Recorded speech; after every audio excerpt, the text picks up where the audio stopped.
نفس کشیدن زندگی است. انتخاب کنید چگونه زندگی کنید. چند مورد از مزایای اصلاح تنفس. تنفس جهت آرامش.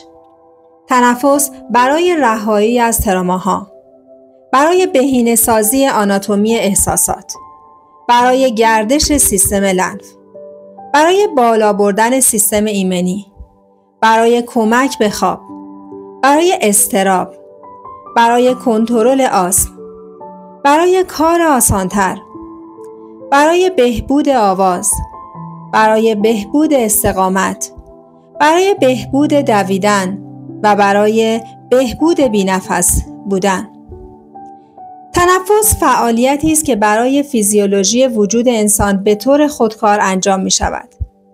تکنیک‌های صحیح تنفس از طریق تمرین آگاهانه آن در شکلی از فعالیت ورزشی می تواند برای بهبود سلامتی و افزایش زندگی شما حیاتی باشد. توجه کنید.